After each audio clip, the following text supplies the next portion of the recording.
जिंदाबाद आजाद जिंदाबाद जिंदाबाद आजाद जिंदाबाद जिंदाबाद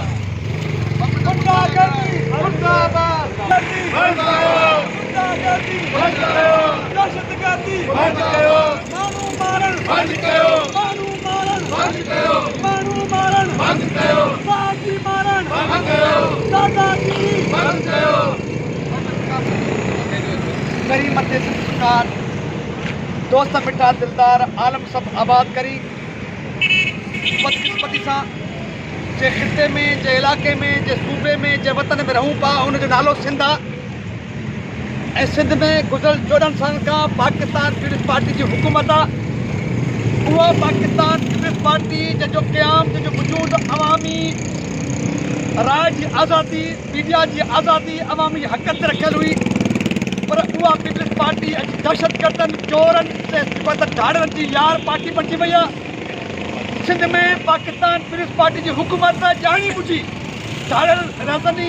ऐं मारो मारी ज़रिए आया ॾींहुं न सिर्फ़ु आम शहरनि खे मारियो अगवा कराए पियो वञे,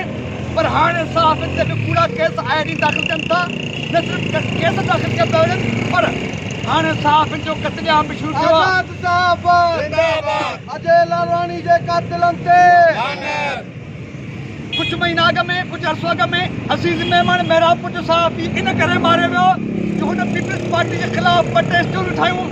ऐं ख़ासि तौर ते बिलावल भुट्टो जी हिकु जलसे ते हुन स्टोरी ठाही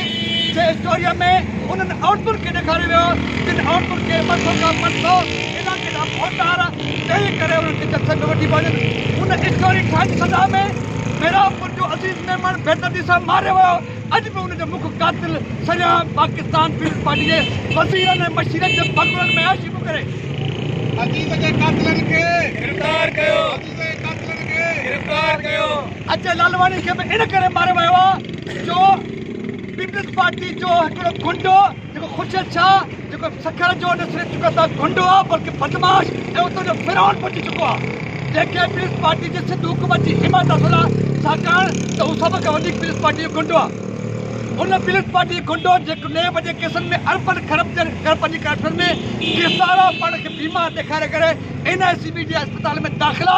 राति जो NICB अस्पताल में पीपुल्स पार्टी जे जेको त उन चौकीदार मुलाज़िम बणिजी पियो सिंध पुलिस